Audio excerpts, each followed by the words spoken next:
Hey guys, sorry that I've been gone for so long. It's just last year's been a interesting one. So I'm deciding to come back and do as many of the videos as I can. Hopefully more long form, but I might have to do more shorts, especially when I go back to school, because shorts, in my opinion, are a lot easier to make, especially when I don't have my computer on me. So, and I'm thinking that we could start with, reacting to Australian wildlife. A few of my family members on my mom's side actually lived here, so I'm actually quite excited. I've seen shorts on this. I haven't seen a full-length video though, so I hope you all enjoy, and let's get started. Australia is home to some of the deadliest animals on the planet. What if I told you there's one creature they all fear?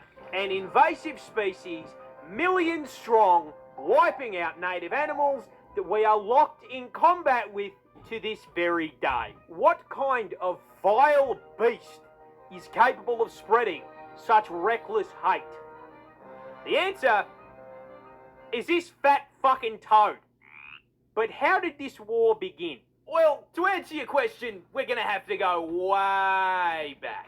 The year is 1866. We are in the land down under, and our story begins the same way many tragedies do, with the British. You see, having gone hippity-hoppity, your ancestral home is now my property around 90 years back, the Brits were in full swing, rampantly colonising the country. And part of that included agriculture. Now, they brought with them many crops, but the important one in this story is sugarcane. Sugar was valuable, not only for trade, but also because, well, the fucking tea isn't going to sweeten itself, is it? But you see, sugarcane only grows in the heat, which ruled out the south of the country. Makes sense. It also likes humid environments, which ruled out Western Australia. Blitzcrank is a champion that we knew. Are you kidding me? No! Going to be our first true grappler in the game. Just look at those hands. Yeah, they're ready. Which left them with one option. And so, the cane farmers loaded up their first Stardew Valley save in Queensland in 1866. No, thank you. But the farmers ran into an issue. You see, Queensland is home to these nifty little bugs called Dermalopida albahertum. These are native beetles that hit their macros by munching on plant leaves. So when cane farmers joined the Queensland Minecraft server and set up a f***ing Hermitcraft-sized farm, the beetles were in heaven and set to work demolishing the plant leaves. Now, funnily enough, the adult bugs weren't actually the problem. Sugarcane leaves hold all value. But the problem is that with such an abundant food source, the bugs started multiplying, laying their eggs around the base of the plants. These eggs hatched into larvae, and unlike the grown-ups, these little worms don't eat the leaves. They eat the roots.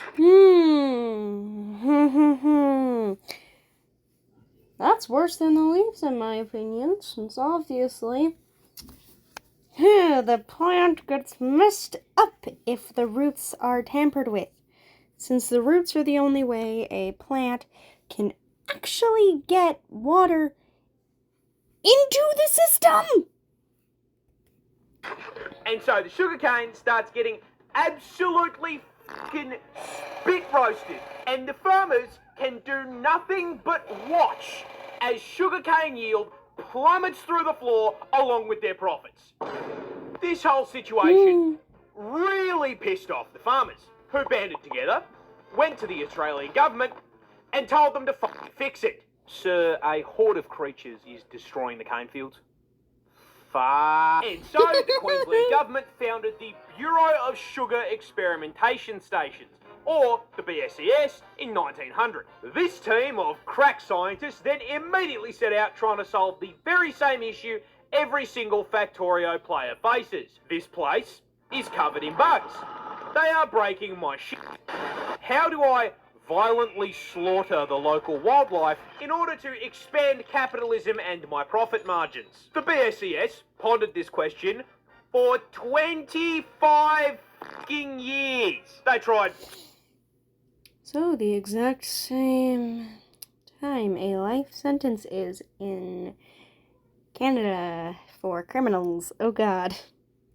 Spraying chemical insecticides. Didn't work. They tried injecting insecticides into the soil. Didn't work. They tried releasing the fucking cordyceps fungus. And it still didn't work. Then, one day in the office, while pondering this question, someone had an idea. Okay, we are getting outmaneuvered by the cast of Bugs Life. Someone in this office, please give me anything. What about cane toads? What? Cane toads. Those big fucking fat things that exist in the cane fields in Hawaii. I mean, it's a frog. They eat bugs. We just introduce an invasive species to fix a problem caused by an invasive species. I mean, what could possibly go wrong? And so, Yes. in June of 1936, 2,400 brave cane divers were deployed to the fields to deal with the arthropod menace. But there's just one small issue. Cane toads were fucking dog shit. Yeah, funnily enough, big, fat, slow, ground-dwelling toads were not exactly the smartest solution to deal with beetles that spend the majority of their adult life 6 meters off the fucking ground. It's over, Anakin. I have the high ground. On top of that, cane toads don't dig for food either, so they didn't eat the larvae. Now this all sounds like information that should have come up during the research and study phase of the plan. This, however, implies that there was a research and study phase. The BSES did not conduct a single fucking study on environmental impact before releasing an army of cane toads. Are you This complete absence of brain cells caused a rather spectacular domino effect of ecological ups, and it's going to teach you a valuable lesson about invasive species. You see, while the cane toads barely ate what they were supposed to, they did eat. And as incredibly large omnivorous toads, they ate practically anything they could fit into their mouths. Rats, mice, Lizard. snails, baby birds. It was the toad equivalent of f***ing Kirby. Oh And then, god! not And unlike Kirby eats the exact anything! problem they were brought here to solve, with all that food, they started reproducing. Oh crap. A lot. In fact, female cane toads can lay anywhere between 8,000 to 30,000 fucking eggs per clutch. But I mean, Honestly, it might just be me, but let me go back. Hold on. female cane toads can lay anywhere between 8,000 That looks like flippin' beads on a string. It might just be me, but like, no. of the deadliest creatures on the planet. Surely the local wildlife has this under control. Could not be too much of a problem. Australia, between 8,000 to 30,000 fucking eggs per clutch. But I mean, this should not be too much of a problem. Australia is home to some of the deadliest creatures on the planet. Surely the local wildlife has this under control. Wait, what? Cane toads, they're poisonous. Those little bulges on the shoulder, and those are parotid glands, and they are packed to the brim with bufotoxin. No, that's not a D's Nuts joke. Got him! Now, whenever the adult toads are threatened, they will squirt this white, sticky fluid out of the glands. And when ingested, it does two things.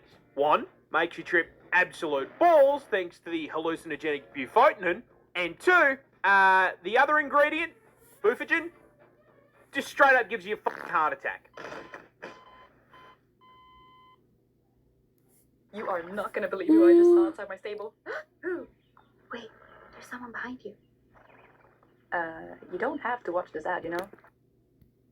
It's important to note that this toxin is also present in their eggs and tadpoles. Now, in their natural habitat, this isn't as much of a problem, because everything around them has had thousands of years to get good and deal with this fast poison build by either developing immunity or learning to eat around the glands. But Australia is not their ecosystem. And despite all of the deadly animals we've got, they have had a grand total of 5 minutes to adapt to the presence of the fucking tailored toad. Now, quick question for the class. What happens to an animal population when there is nothing to eat it? It gets bigger. And so, shortly after being introduced, a rapidly expanding tyrannid swarm of toads began to spread across the country. The BSES noticed this and did fucking nothing, because it technically didn't affect the sugar cane. The swarm spread further, occupying all inhabitable parts of Queensland, and they were laying so many fucking eggs that their clutches began polluting the waterways like a bufotoxin teabag, killing native fish as well as any animals that drank from the water. The BSES did nothing. Those eggs hatched into tadpoles, which started killing more fish. The BSES still did nothing. The swarm advanced, breaching into the Northern Territory and New South Wales. When questioned, the BSES insisted the toads were doing their jobs and everything was fine. By the 1980s, the toads were now starving out or just f***ing eating local wildlife and one-shotting anything that tried to eat them. And considering, at this point, there were 5 fucking million of them, that happened a lot. So, with local wildlife being absolutely fucking decimated, the BSES was forced to acknowledge that maybe, just maybe, Listen, we fucked up. but, oh well, everyone makes mistakes, nothing we can do about it. No, they left it for the government to clean up. Sir, a second horde of creatures has escaped the cane field. Fuck! Yeah, they realised just how much damage was being done, and in 1986 began funneling federal funds into controlling the population. They tried trapping and physically removing the toads, but unless they had 5 million traps, that wasn't going to do shit. Biological warfare was proposed in the form of releasing viruses and parasites, but was shot down because it would do just as much damage to the native wildlife. And so, the toad front continues to advance to this day. So where does that leave us? Short answer is kind of fucked. Cane toads now threaten a total of 75 native species, and they've even driven populations of animals like the northern quoll to complete extinction in parts of the country they infest. And with the population now sitting at 200 fucking million toads, that infestation is spreading, with predictions showing they will be fucking up ecosystems in 5 states in the near future. And given that they have amassed a population 10 times the size of the humans in Australia, the government has completely fucking abandoned the fight for eradication, switching focus to harm reduction, using bait toads covered in non-lethal but unpleasant substances to try to teach local wildlife that toad bad. On top of this, the government has encouraged the broader public to, just fucking kill the toads. You are supposed to do it humanely by catching them and sticking them in a freezer for 48 hours, but, most people don't want a frog taking up their freezer space, so they just use a golf club or a car. Okay. With this being Australia, our wildlife is also putting up a fight. Keelback snakes, for example, are immune to their venom, and Ricali and magpies have learned to flip them onto their backs before getting to feed. Now, jokes aside, you want to know who I feel genuinely f***ing awful for? The toads. They didn't ask for any of this shit. They just got dumped onto a random island and did their thing, and now they are being actively hunted. No. The assholes in this story are the BSES and the cane growers. Because you may be thinking, why were they allowed to do this shit in the first place? Well, that's the neat part. They weren't. The federal government banned the f***ing idea when they came up for it in 1935, based on the advice of entomologists who rightly presumed the toads would become a bigger f***ing issue than the beetles. But the BSES and the cane growers lobbied to have the ban lifted in 1936. We are stuck in permanent toad combat because these dickheads looked at scientific advice and went, nah, you have got to be fucked. G'day, Merry Christmas, Happy Holidays. Okay, that's enough. Thank you.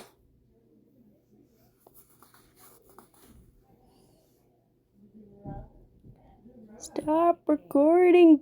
Stop recording.